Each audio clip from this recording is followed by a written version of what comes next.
எந்த ஸ்ட்ரெஸ் வந்தாலும், மனசுல எந்த ஸ்ட்ரெஸ் வந்தாலும் உடனடியா ரிலீவ் ஆயிடுங்க. அப்படியே கொண்டு போகாதீங்க ஸ்ட்ரெஸ்ஸை.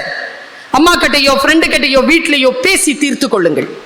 ஒரு ஐயா வந்து பிரச்சனையா வந்து உட்கார்ந்தாரு. ஒரு வைஃப் என்ன பண்ணா, அந்த பிரச்சனைக்கு தீர்வு சொன்னான். அவனுக்கு பிரேக்ஃபாஸ்ட் தயார் பண்ணி தீர்வு சொன்னான். என்ன தீர்வு தெரியுமா? தண்ணியை கொதிக்க வச்சா. 3 அடுப்பு, ஒன்னுத்துல உருளைக்கிழங்கு போட்டா, ஒன்னுத்துல முட்டை போட்டா, ஒன்னுத்துல வந்து காஃபி பீன் போட்டா. 3 கொதிச்சுது.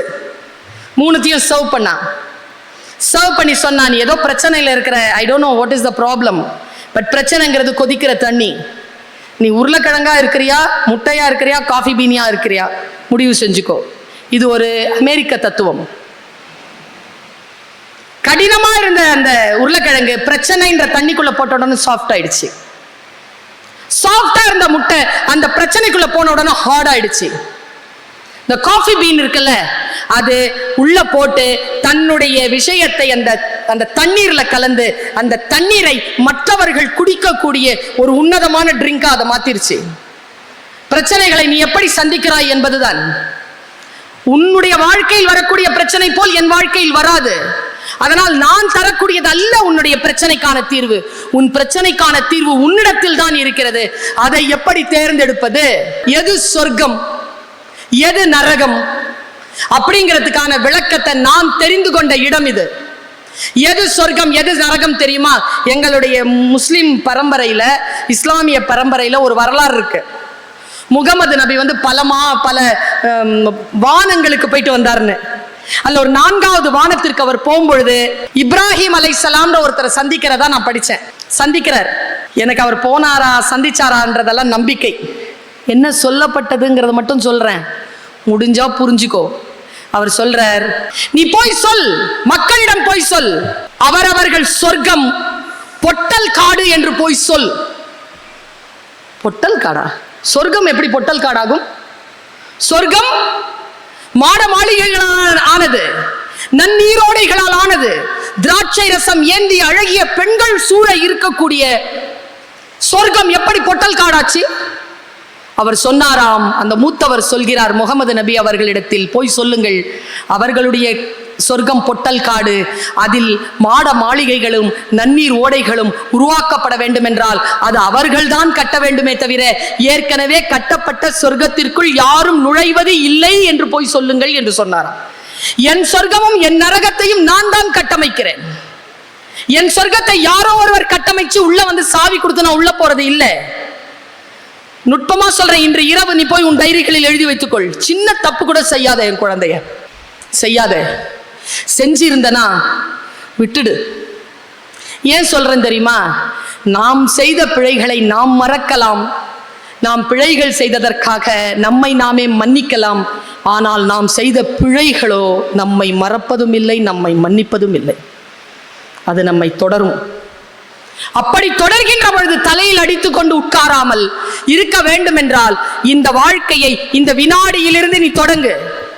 பேசி தீர்க்க முடியாதபடிக்கான சிக்கல்கள் எதுவுமே கிடையாது உலகத்தில். எல்லாவற்றையும் விட வாழ்க்கை மகோன்னதமானது.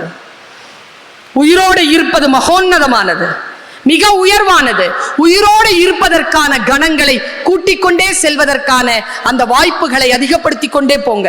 புரிதலை விரிவுபடுத்திக் கொண்டே போங்க. மகிழ்ச்சியாக இருப்பது உங்கள் கண்களில் இருந்து வருகின்ற ஒரு சொட்டு கண்ணீர் துக்கத்துல வரவே கூடாது. அது இங்கிருந்து வரலாமே தவிர இங்கிருந்து வரக்கூடாது. உன் மனநிலையை மிக அற்புதமாக வைத்துக்கொள். கற்றலில் நண்பர்கள் வருவார்கள், ஆசிரியர்கள் வருவார்கள், காட்சிகள் வரும், பிழைகள் வரும், கலாச்சார விழாக்கள் வரும். எது இருந்தாலும் உன்னுடைய நிலை வழுவாமல் இலக்கை நோக்கி புறப்படுகின்ற அம்பை போல் நீ உன் இலக்கை நோக்கி புறப்பட வேண்டும். கவனத்தை சிதறடிக்காத. கவனம் சிதறடிக்கக்கூடிய சூழல் உன்னை வந்து சேரும். அந்த கவன சிதறல் இருக்கு இல்லையா, அதை போல் ஒரு பெரிய சாபம் வேறு கிடையாது. உன் கவனத்தை சிதறடித்து உன்னை வெற்றி பெற்றதாக இந்த உலகம் அறிவிக்கும். ஐயோ நான் மிஸ் பண்ணிட்டேனேன்னு சொல். நோ, நீ பார்த்திருக்கிறியா ஹுசேன் போல்ட்? அந்த ஹுசேன் போல்ட்டுடைய கண்ணை பார். அவன் ஒவ்வொரு வாட்டி ஜெயிக்கின்ற போது அந்த கண்ணு எங்க இருக்கும்? நான் பக்கத்துல காம்படிட்டர்ஸ் மேல வைக்க மாட்டான், டைம் போர்ட் மேல வச்சிருப்பான். டைம் போர்ட் தான் அவனுக்கு காம்படிஷன், டைம் தான் அவனுக்கு காம்படிஷன். அதனால தான் தி பெஸ்ட் ரன்னர்னு இதுவரைக்கும் அவனுடைய பேரை யாராலும் அழிக்க முடியல. நீ மெஸ்ஸி பாரு, ரொனால்டோ பாரு, இவங்க எல்லாம் ஸ்போர்ட்ஸ்மேன். மெஸ்ஸி என்ன எல்லாருக்கும் தெரியும், எல்லாரும் நேசிக்கிறோம். அவன் வந்து கப்பு வாங்கிட்ட உடனே அவன் ஒரு போட்டோ போட்டான். என்ன போட்டோ? கப்பு வந்து கிடக்குது, அவன் சோஃபால படுத்து தூங்குற மாதிரி போட்டோ போட்டானா? 5 ஒலிம்பிக், 4ல best man of the match அவன். ஆனாலும் அவன் டீம் ஜெயிச்சதில்லை. கடைசியா ஜெயிச்சிட்டான். ஏன் தூங்குற மாதிரி போட்டான் போட்டோவை? யாரோ யோசிச்சு பார்த்தோமா? இன்ஸ்டால நிறைய நிறைய பேர் பார்த்த ஒரு படம் அது. அந்த வருஷத்துக்கான ட்ரெண்டிங் போட்டோ அது. என்ன தெரியுமா?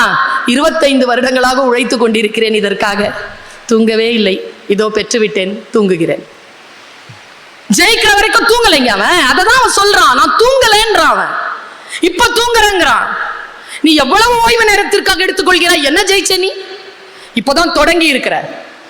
4 மணி நேரத்துக்கு மேல 5 மணி நேரத்துக்கு மேல தூங்காத, விழித்திரு. இந்த கையில வச்சிருக்கிறல ஒரு கேட்ஜெட், ஹேவ் டிஜிட்டல் ஃபாஸ்டிங். விஷயத்துக்கு மட்டும் பயன்படுத்து, கான்வர்சேஷனுக்கு பயன்படுத்தாத, கம்யூனிகேஷனுக்கு பயன்படுத்து. தேவையில்லாத ரீல்ஸ், மற்ற விஷயங்களை பார்த்து, நெட்ஃபிளிக்ஸ் அது இதுன்னு ஓடிடின்னு பார்த்து டைமை ஸ்பெண்ட் பண்ணாம வாழ்க்கையில் அடுத்த 5 வருஷத்துக்கு என்ன செய்ய வேண்டும் என்பதற்காக அதை பயன்படுத்தி பார். நான் சொல்ற விஷயம்லாம் கஷ்டம்தான். பிளைண்ட் ஸ்பாட் இருக்கு எனக்கு. அந்த பிளைண்ட் ஸ்பாட்டில் இருந்து நான் வெளியேறுவதற்கு நல்ல நூல்கள் எனக்கு துணை செய்கின்றன. ஒரு சொல் சொல்லப்படுகின்ற பொழுது அந்த சொல்லுக்குள் இருக்கக்கூடிய மிக முக்கியமான வேதாந்தத்தை, சித்தாந்தத்தை, தத்துவத்தை புரிந்து கொள்ளக்கூடிய ஆற்றல் நமக்கு வர வேண்டும் என்று நான் உங்களை ஆசீர்வதிக்கிறேன். சொற்களை புரிந்து கொள்ளுங்கள் குழந்தைகளே. எந்த சொல் சொன்னாலும் அந்த சொல்லுக்கு பின்னாலும் முன்னாலும் இருக்கக்கூடிய இடைவெளிகளை வாசிக்க கற்றுக்கொள்ளுங்கள். யாராவது உங்களிடத்தில் வந்து சொன்னால், நீ ரொம்ப அழகா இருக்க அப்படின்னு சொன்னா, அப்படியா தேங்க்யூன்னு சொல்லிட்டு போயிடு, சிக்கிக்கொள்ளாத. யாரும் அப்படி சொல்லிவிடாதீர்கள். ஏனென்றால் என் பெண்ணே நீ அழகாய் இருக்கிறாய் என்று சொல்லக்கூடிய தகுதியை வேறு எந்த ஆண்மகனுக்கும் தராதே.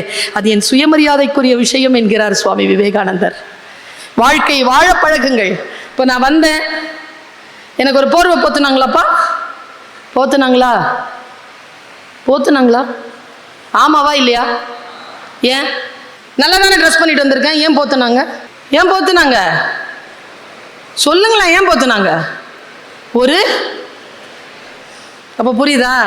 ஆடையால் உடலை போர்த்தி இருப்பது மரியாதை, அவ்வளவுதான். அதைத்தான் சொல்கிறார், ஜெஸ்டரா சொல்றாங்க. உடலை மறைக்காத ஆடைகளை அணியாதீர்கள். ஆண்கள் தாறுமாறாக முடிகளை வெட்டி கொள்ளாதீர்கள். அதெல்லாம் உங்களுக்கு வேணா நல்லா இருக்கும், முன்னால இருக்கிறவங்களுக்கு உங்க மீது மரியாதை போயிடும். நாம் எப்படி இருக்க வேண்டும் என்று நாம் அடுத்தவர்களை எதிர்பார்க்கிறோமோ அந்த ஜெஸ்டர்ல இருங்க. Stay discipline. அது ஒழுக்கத்தின் வாயிலாக வரக்கூடிய எல்லா இன்பங்களும் மிக சஸ்டைனபிளா இருக்கும். மிக நீண்ட காலத்திற்கு அது வரும். நீண்ட காலத்திற்கான வாழ்க்கையை நீங்கள் வாழ்ந்து கொள்ளுங்கள். வினாடிகளை புரிந்து கொள்ளுங்கள். வினாடிகளில் தவறிழைக்கின்றவர்கள் யுகங்களுக்கான தண்டனை பெற்று விடுகிறார்கள். நீங்கள் சிறிய தவறுகளில் இருந்து உங்களை விடுவித்துக் கொண்டு பெரிய தவறுகளுக்குள் சென்று விடாமல் உங்களை நீங்களே பாதுகாத்துக் கொள்ள வேண்டும். உங்களுடைய வாழ்க்கையில் மிக உன்னதமான இடத்தை அடைவீர்கள். கதைகளை விட கதைகள் சொல்லுகின்ற பொருள் மிக முக்கியமானது. இப்ப சமீபத்தில் நான் ஒரு விஷயத்தை கேள்விப்பட்டு மிரண்டு போனேங்க. நானு இதுவரைக்கும் நான் அந்த மாதிரியான விஷயங்களை புரிந்து கொண்டதே இல்லை. ஒரு பழங்குடி ஒரு விஷயம்ங்க, பழங்குடி விஷயம் சொல்கிறது. புறாக்கள் இருக்குல்ல, புறாக்கள் கூட்டத்தில் ஒரு தலைவன் கேட்டானா, யார்கிட்ட ரொம்ப ஜாக்கிரதையா இருக்கணும்னு. அவன் சொன்ன, ஒரு இளைய புறா சொன்னது, குறிவைக்க தெரிந்த வேட்டைக்காரனிடம் ஜாகிரதையாக இருக்க வேண்டும். தலைவன் சொன்னானாம், யார் உனக்கு இதை சொல்லி தந்தது? என் அம்மாவை கூப்பிட்டானா, சரியா சொல்லி தந்திருக்கிறியா? சரியா தான் சொல்லி தந்திருக்கேன். இல்லை, சரியாக சொல்லித்தரவில்லை. நீ எப்படி, என்ன சொல்லித்தர வேண்டும்? தலைவன் உட்கார்ந்து சொன்னான், ஆயுதம் தாங்கிய குறிவைக்க தெரிந்த வேட்டைக்காரனை விட ஆயுதம் தாங்கிய வேட்டைக்கு புறப்பட்டு செல்லுகின்ற குறிவைக்க தெரியாத வேட்டைக்காரனிடம் நாம் ஜாகிரதையாக இருக்க வேண்டும். ஏனென்றால் அவனுக்கு தானே குறி வச்சிருக்கான், நாம உட்கார்ந்து இருப்போம், அதை நம்மள அடிச்சிரும். நாம எந்த இடத்தில் ஜாகிரதையா இருக்கணும். எனக்கு தெரியாதுங்க, நான் ஆண்களை பற்றி ஒரு பெரிய ஒரு விசாரணை ஒன்று செஞ்சையா. உங்களுக்கு ரகசியம் சொல்லவா? இந்த காலேஜனுடைய ஓனருங்க, தாளாளர் செக்ரட்டரி அவர் ஃபோன் பார்த்தீங்களா, 1250 ரூபா ஃபோன் வச்சுருக்காரு. இத்தனோண்டு ஃபோன் வச்சுருக்காருங்க. அது போதும். ஏன் தெரியுமா? அவர் ஸ்மார்ட் ஃபோன் வைக்காததுக்கு காரணமே அதில் பயன்படுத்துகிற அந்த நேரத்தை அவர் இந்த கல்லூரியினுடைய வளர்ச்சிக்காக பயன்படுத்துவதற்காக அதை ஒதுக்கி வச்சிருக்காருங்க மனுஷன். ஆச்சரியப்பட்டு போனேன் சார் நான் உங்கள் ஃபோனை பார்த்து. இவ்வளோ பெரிய கோடீஸ்வரர், 10 நிறுவனங்களுக்கு தாளராக இருக்கக்கூடிய அவர் ஒன்றுத்துக்கு உதவி கிடையாது. அது வச்சுட்டு சுத்துது 15 ஐஃபோன். எனக்கு ஆச்சரியங்க. Say no. முதல்ல போன் வச்சிருந்தவங்க ஆச்சரியப்படுத்தினார்கள், இப்பொழுது போன் வைத்திருக்கிறவர்கள் ஆச்சரியப்படுத்துகிறார்கள். இந்த ஆண்களை பத்தி விசாரிச்சேனா, ஏன் பாத்ரூம் போகும்போது கூட எடுத்துட்டு போறாங்க? எப்ப பார்த்தாலும் அந்த பொம்பளைங்க கூட அவ்வளவு யூஸ் பண்றது இல்லைங்க. பாத்ரூம்க்கு கூட கேட்டா பதில் சொன்னாங்க பாருங்க, அப்பாக்கள் எல்லாருக்கும் சமர்ப்பணம். பயமா பாத்ரூம் தனியாக போகிறதுக்கு, அதை விட பயம் ஃபோனை தனியாக விட்டுட்டு போகிறதுக்கு. அவ்வளோ இருக்குங்க அந்த ஃபோனில். முதல்லலாம் ஃபோன் வந்தால் வீட்டுக்குள்ளே ஓடி வருவோம், எல்லாம் வெளியில் ஓடுது. நீங்கள் தொடர்பு கொள்ளும் வாடிக்கையாளர் உங்கள் தொடர்பு எல்லைக்கு வெளியில் இருக்கிறார். புருஷன் பொண்டாட்டியை கூப்பிடுறான் ஃபோனில். நான் யோசிச்சு பார்க்குறேன், என்னத்துக்காக இந்த கேட்ஜெட் ஏன் நம்ம இவ்வளவு சிரமப்படுத்துகிறது?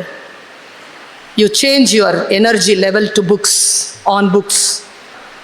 இன்றைக்கு வாசிக்கிறேன், நீ இன்றைக்கு வாசிச்சாயா? வாசித்துக் கொண்டே இரு. உன் வாழ்க்கையில் நீ முன்னேற வேண்டும் என்றால், கவனம் சிதறடிக்கப்படாமல் இருக்க வேண்டும் என்றால், இந்த மைண்டை ப்ரிப்பேர் பண்ணணும்னா ரீடிங் ஹேபிட் ரொம்ப ரொம்ப முக்கியம். ரீடிங் ஹேபிட் இருக்கிறவங்களை யாராலும் அவ்வளவு சீக்கிரமா கவனத்தை மாற்ற முடியாது. கவனத்தை மாற்றணும் அப்படின்னு சொன்னா நாம் ஏதோ ஒரு விதத்தில் தாழ்ந்து கிடக்கிறோம். வாழ்க்கை ஒரு முறைதான் வரும். அந்த ஒரு முறையில நான் சிக்னேச்சர் போட்டுட்டு போறதுக்கு வந்திருக்கேன். தோற்க மாட்டேன். கீழே விழுந்தாலும் எழுந்து நிற்பேன். இளமை எனக்கான மிகப்பெரிய வரம். அந்த வரத்தை நான் பயன்படுத்துவேன் என்று சொல். என் குழந்தைகளே, உங்களை பார்த்தால் எனக்கு அவ்வளவு தாய்மனம், அவ்வளவு எனக்கு வாஞ்சையால் நிரம்புகிறது. சிட்டுக்குருவி போல்தான் குழந்தைகளை என் வாழ்க்கை நான் தொடங்கினேன். உன் வயதில் சிட்டுக்குருவிதான். ரொம்ப பயமா இருக்கும் அந்த உலகத்தை பார்க்கறதுக்கு. ஆனா நான் அந்த குஞ்சுக்குருவியாக இருக்கின்ற பொழுது, அந்த சிறகை விரித்து பார்க்கின்ற பொழுது நானே தெரிந்து கொண்டேன், நான் சிட்டுக்குருவி கிடையாது, நான் ராஜாளி. நான் விரிந்து விரிந்து விரிந்து பார்த்தேன். வளர வளர என்னுடைய சிறகுகள் விரிந்து வந்திருக்கின்றன. நான் வானத்தில் பறந்து கொண்டிருக்கக்கூடிய ராஜாளி. நீங்களும் சிட்டுக்குருவி அல்ல, நீங்களும் ராஜாளிகளுடைய குஞ்சுகள் தான். நீங்களும் உங்களுடைய சிறகை விரியுங்கள். வானம் காத்திருக்கிறது.